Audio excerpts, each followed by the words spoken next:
जय Hind. Biology class में आपका स्वागत है। चलो बहू, आज बायोलॉजी क्लास का फर्स्ट वीडियो, वो भी कोशिका का, ठीक है? ओके बबुआ। तो अब सुबह सुबह का मौसम है, सुबह सुबह का पढ़ने का मौसम तो मस्त ही रहता है, लेकिन तुम लोग को शक्ल से लग रहा है कि मस्त नहीं है, ऊर्जा के साथ नहीं बैठे हो।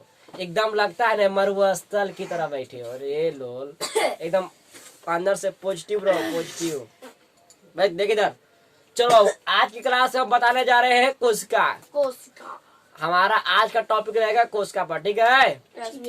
क्या चीज पर रहेगा? कोशिका पर। तो कोशिका शुरू करने से पहले कुछ इम्पोर्टेंट चीज बता दे कि बायोलॉजी हिंदी में कहते हैं जीव विज्ञान। जीव विज्ञान कहते किसे हैं, ये जानना सबसे पहले जरूरी है। बायोलॉजी किताब तो पकड़ लिया पढ़ने के लिए, लेकिन बायोलॉजी किताब का लेखक कौन है, बायोलॉजी जीव विज्ञान कहते, जीव विज्ञान की हिंदी इंग्लिश का बायोलॉजी, तो जीव विज्ञान कहते किसे, ये सब पहले हम जान लेते हैं, ठीक है? तो उसके बाद में हम कोशिका की तरफ चलेंगे। तो पूरा ध्यान से अंदर से पॉजिटिव होके ध्यान दो, इधर नेगेटिव नहीं। तू अभी नेगेटिव है, पूरा एकदम मूड तुम्हारा है ना, एकदम निर्वासा ले चले। देख इधर जान लेते हैं जीव विज्ञान। जीव विज्ञान एक इंग्लिश से बोलते हैं biology. Biology, biology, bio means जीव, जैव, और लॉजी मीन्स अध्ययन, यानी मतलब कि जीव के बारे में अध्ययन करना, जीव के बारे में अध्ययन करना। तो ये जान लेते हैं कि जीव विज्ञान कहते किसे हैं।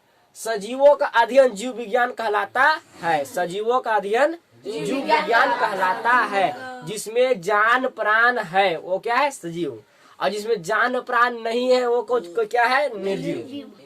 पता है ना ये सब 6, 7, 8 में पढ़ा होगा तुम लोग ये। जिसमें जान है वो सजीव है, और जिसमें जान है ये नहीं है वो निर्जीव है। जैसे मेरे पास मार्कर है, मार्कर में जान है, कोई तरह के प्राण है इसमें? नहीं ना है। इसको पटक भी देंगे तो फर्क पड़ेगा? नहीं। लेकिन यदि वही सचीमा पकड़ के उठा के पटक देंगे तब तो उसमें जान प्राण है, चिल्लाएगा बाप रे, उठा के पटक दिल को रे, है ना? जिसमें जान है वो है सजीव, जिसमें जान नहीं वो है निर्जीव। तो जीव विज्ञान जान गया ना कि सजीवों का अध्ययन जीव विज्ञान कहलाता है। सजीवों का अध्ययन जीव विज्ञान। क्या भैया पेड़ पौधों में भी जान है? पेड़ पौधों में जान नहीं है क्या? पेड़ पौधों में भी जान है। लकड़ी वकड़ी, सूखी लकड़ी में जान नहीं है। वो तो मारा हुआ आदमी के पास भी जान नहीं है जो सूख के खटखट हो गया है। तो देखिए इधर, सजीवों का अध्ययन जीव विज्ञान कहलाता है। जीव विज्ञान का जनक अरस्तु है। कौन है? अरस्तु। जीव विज्ञान का जनक कौन है? अरस्तु। तो आप लोग के पूछेंगे कि जीव विज्ञान का मेरे पास किताब होगा? हाँ भैया बता दो, हम बता दो। अगर कहे कि बाबू रे मेरे पास जीव विज्ञान की किताब है, इसका लेखक जीव विज्ञान के जनक कौन है, तो क्या बताओगे? अरस्तु। अरस्तु नाम का वैज्ञानिक ने जीव विज्ञान का जनक मानते हैं, यानी जीव विज्ञान का बाप अरस्तु। कौन है? अरस्तु। तो देखो, जीव विज्ञान को दो शाखाओं में बांटते हैं। जीव विज्ञान को दो शाखाओं में बांटते हैं। पहले एक ही शाखा था, बस जीव विज्ञान, बायोलॉजी, बस ऐसा में। लेकिन कुछ समय के बाद एक वैज्ञानिक आया, थियोफ्रेस्टस, बोला नहीं सब शाखा, पेड़ पौधा भी उसी में पढ़ना है, जंतु भी उसी नहीं, इसलिए उसको दो भागों में बांटा। क्या भागों में? दो भागों में। यानी बायोलॉजी के कई भाग? दो भाग। कई भाग? एक भाग का नाम है जंतु विज्ञान और दूसरा का नाम है वनस्पति विज्ञान। वनस्पति विज्ञान। कुछ समय के बाद बायोलॉजी को दो शाखाओं में बांट दिया।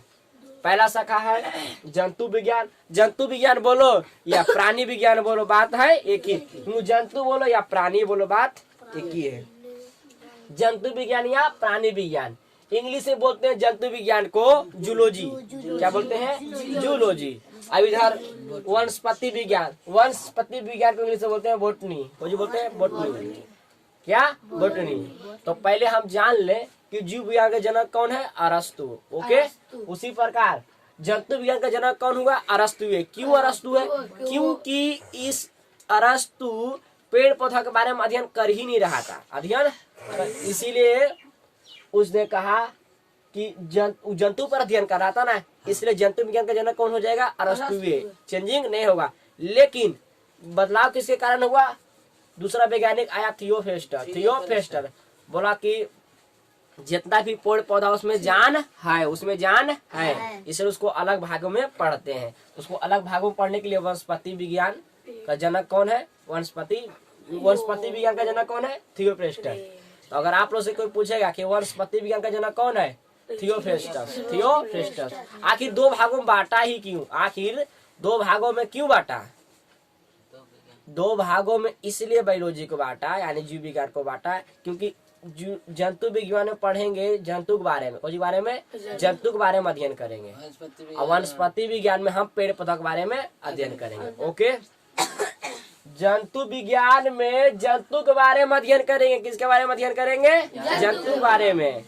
और वनस्पति विज्ञान में पेड़ पादप के बारे में अध्ययन करेंगे। पेड़ पादप के बारे में अध्ययन करेंगे। इसीलिए दो शाखाओं में बांट दिया, नहीं तो पहले एक शाखा चल ही रहा था जीव विज्ञान, लेकिन कुछ समय के बाद थियोफेस्टर आया, बोलना पेड़ पौधों में भी जान प्राण है, इसलिए उसको अलग भागों में करके पढ़ते हैं। ओके, तो आप लोग से कोई पूछेगा कि वनस्पति विज्ञान में क्या चीज का अध्ययन किया जाता है, तो पेड़ पौधा के बारे में अध्ययन किया जाता है।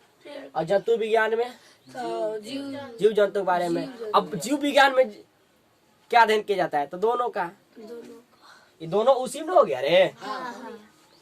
जीव विज्ञान उसी में तो आ गया। अब इनका है कि सजीवों का अध्ययन जीव विज्ञान कहलाता है, तो पेड़ पौधा में नहीं जाना है, आदमी में जान नहीं है, तो दोनों जान है, तो वही सजीव हो गया। ओके, समझ में आया? तो सजीवों का अध्ययन जीव विज्ञान कहलाता है।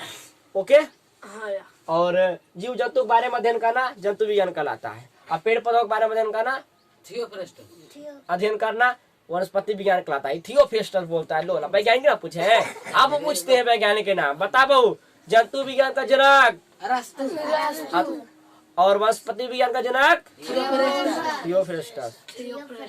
थियोफेस्टर वैज्ञानिक ने बोला कि पेड़ पौधा में जान है, इसीलिए अलग शाखा में बांट दिया। तो आप लोग से पूछेगा कि बायोलॉजी कैसा कै भागों में बांटता है?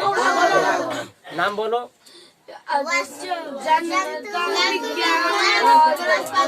वनस्पति विज्ञान, डायरेक्ट में बोलो खचा कुमारी। जंतु विज्ञान को इंग्लिश में क्या बोलते हैं? जाइलोजी बोलती, जूलॉजी, जाइलोजी को जो उतारे हैं।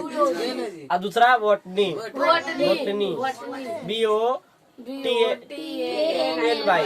बॉटनी।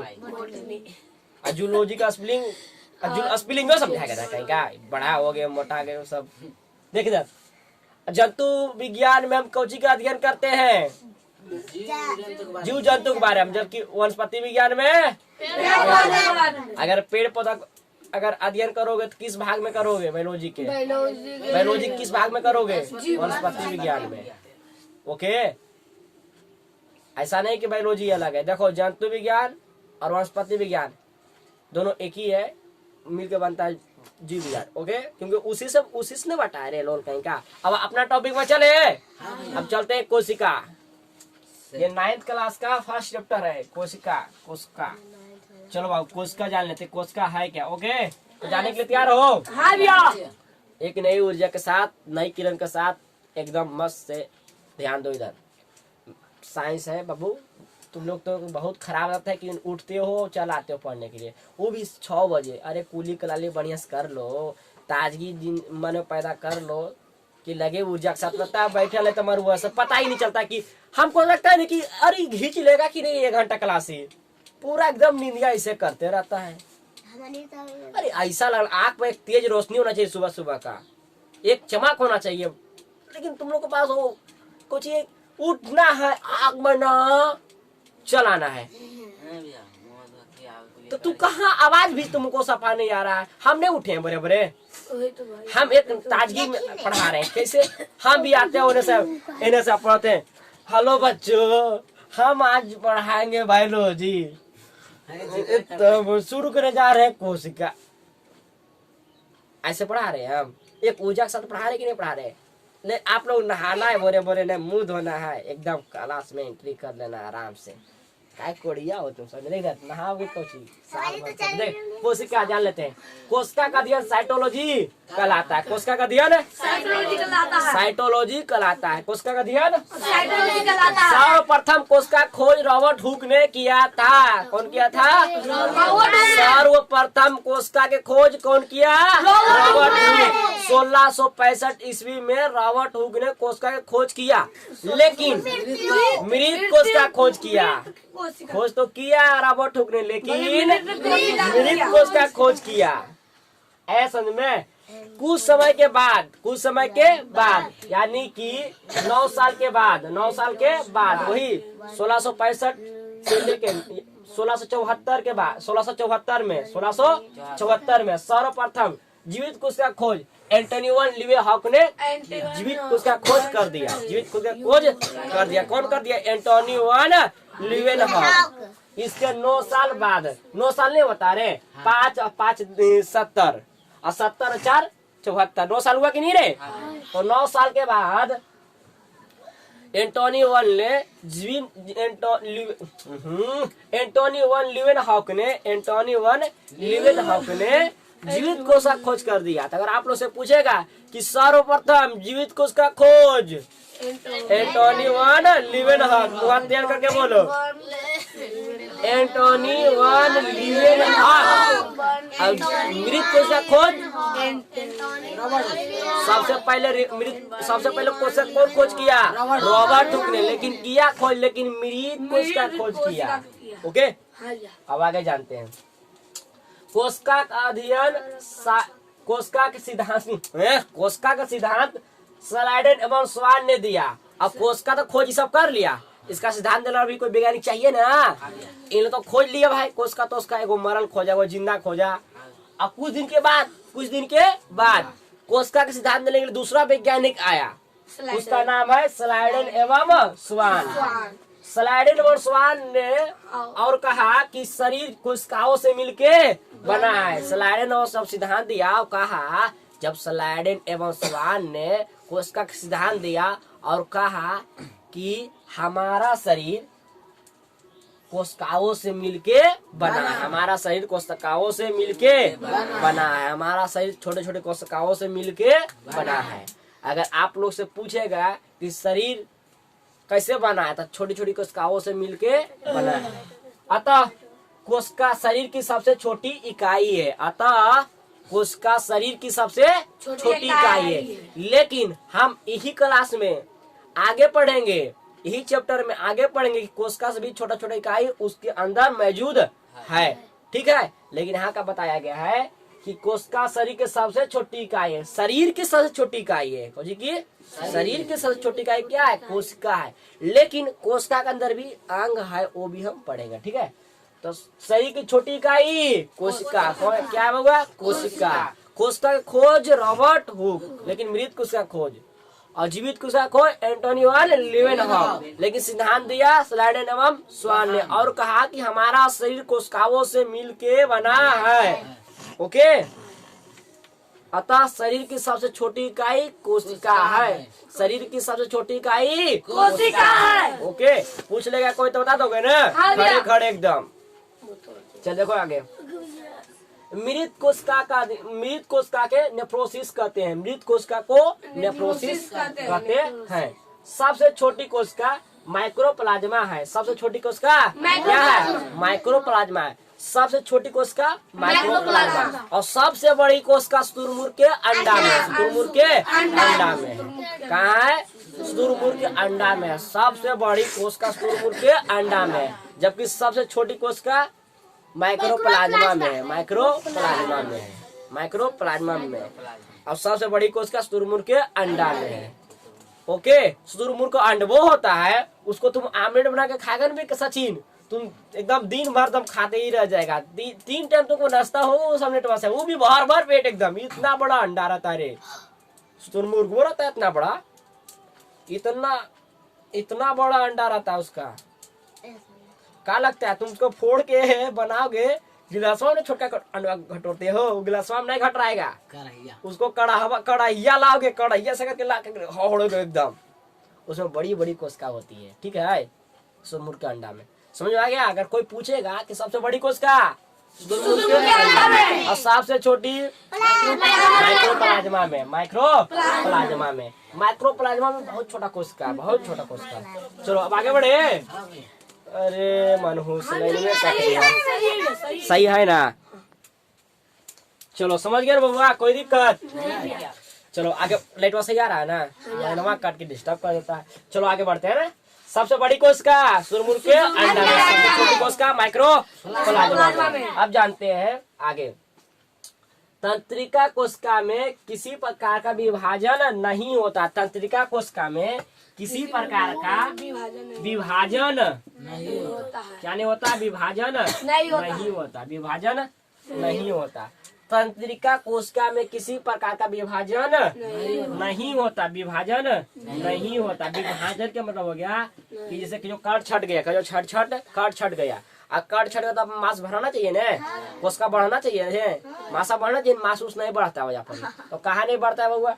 तो तंत्रिका कोशिका। तंत्रिका कोशिका कहाँ पाया जाता है? ब्रेन में। कहाँ पाया जाता है? ब्रेन में। तंत्रिका कोशिका ब्रेन में पाया जाता है। तंत्रिका कोशिका में किसी प्रकार का विभाजन नहीं होता। यह क्षतिग्रस्त अंगों को स्वतः ठीक नहीं कर सकता। यही कारण है कि जब कोई व्यक्ति, किसी व्यक्ति को सर में चोट लग जाता है तो उसको मृत्यु तुरंत हो जाता है। ऐसा में भयंकर एक्सीडेंट से अगर चोट लग गया या कोई कारणवश से चोट लग गया, तो अगर चोट लग गया ना भाऊ अंदर, तो ठीक नहीं होता। क्यों? क्योंकि उसका जो कोशिका है वो विभाजन नहीं होता। उसमें तंत्रिका कोशिका पाया जाता है सर में, और उस तंत्रिका कोशिका है कि बात कुछ गड़बड़ा गया तो विभाजन नहीं होता है। विभाजन नहीं होता है। यही कारण है कि व्यक्ति को मृत्यु हो जाता है। समझे? कि तुम लोग सुना होगा कि सर में अचानक चोट लग गया तो मृत्यु हो गया, सुना होगा ना? तो सर व चोट में लग जाने से, हड़ास में लग गया तो बचने का चांस कम है। यदि पैर उर में लग गया, हाथ में लग गया तो बचने का चांस रहता है ना। लेकिन माथा पर लग गया तो बचने का चांस नहीं रहता है। तो उसमें सर में कौन सा कोशिका पाए जाते हैं? तंत्रिका कोशिका। कौन कहता है? विभाजन। तंत्रिका कोशिका। अब तंत्रिका कोशिका है जो विभाजन नहीं होता है। विभाजन नहीं होता है। तंत्रिका कोशिका विभाजन नहीं होता है। ओके। सबसे तेजी कोशिका विभाजन होता है लीवर में। सबसे तेजी कोशिका विभाजन होता है लीवर में। लीवर में जो कोशिका रहती है, लीवर में अलग कोशिका रहता है, ठीक है? ब्रेन में अलग रहता है, ठीक है?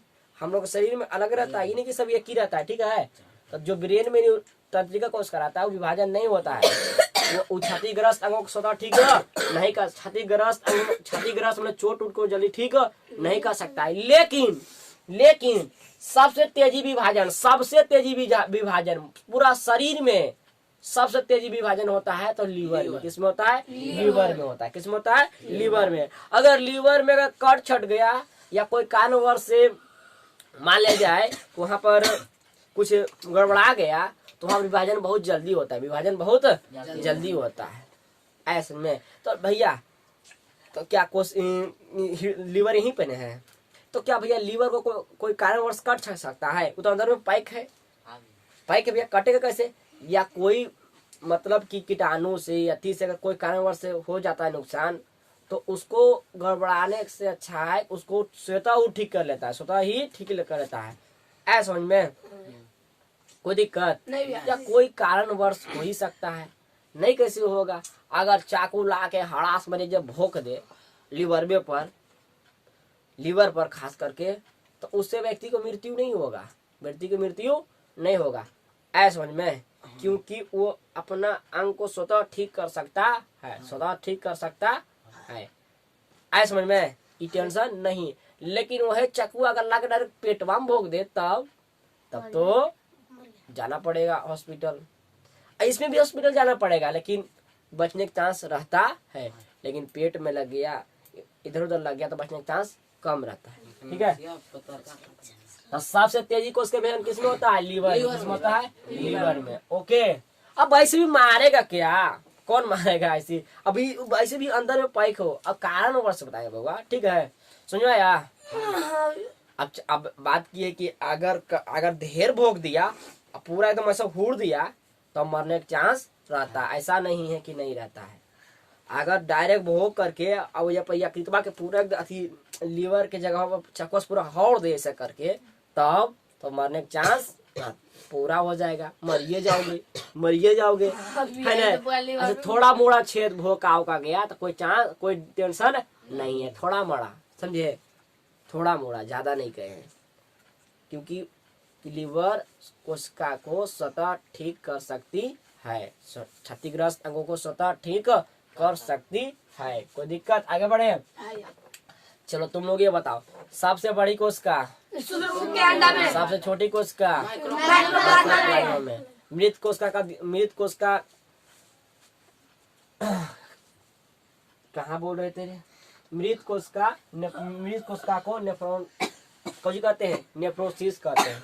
मृत कोशिका को नेफ्रोसिस कहते हैं। अब आगे बढ़े। अब जानते हैं कि मानव में कहाँ, मानव में सबसे बड़ी और सबसे छोटी कोशिका, मानव में सबसे बड़ी कोशिका स्त्री में, किसमें? स्त्री की मेल और फीमेल लिखे, मेल फीमेल समझ गया ना? अंडाणु अरे हिंदी में लिखते हैं स्त्री और पुरुष, स्त्री और पुरुष। मानव तो दोनों हो जाएगा रे, मानव में दोनों हो जाएगा, लड़का लड़की दोनों ना आ जाएगी, आ जाएगा। देखो मानव में सबसे बड़ी कोशिका स्त्री में, किसमें है? स्त्री में। स्त्री के कहाँ, किस अंग में? अंडाणु में। किसमें? अंडाणु में। अंडाणु को इंग्लिश बोलते हैं ओवम, कुछ बोलते हैं ओवम, स्त्री के अंडाणु में। मानव में सबसे छोटी कोशिका किसमें पाया जाता है? पुरुष के शुक्राणु में, पुरुष के शुक्राणु, पुरुष में पाया जाता है। पुरुष में कौन सा अंग में? तो शुक्राणु में, शुक्राणु में।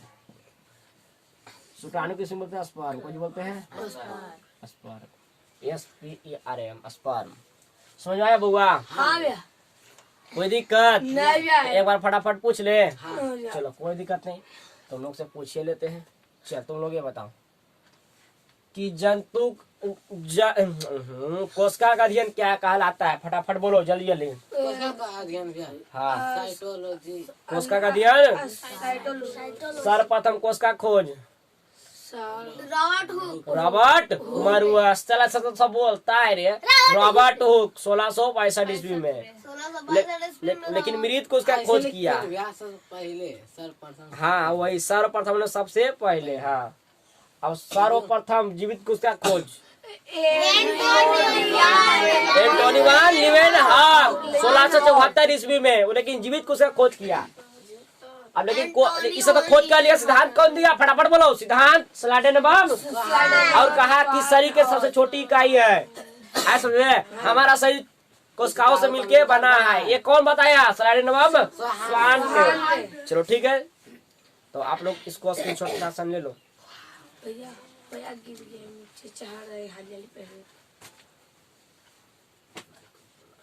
चलो तो आज के क्लास कैसा लगा? जो भी जैसा लगा, कुछ लगे या ना लगे, मजा आ गया। मजा आ गया। तो आशा करते कि आपको समझ में आई गया, थोड़ा बहुत तो उसका आ ही गया। तो तब क्या, तो जय हिंद, वंदे मातरम।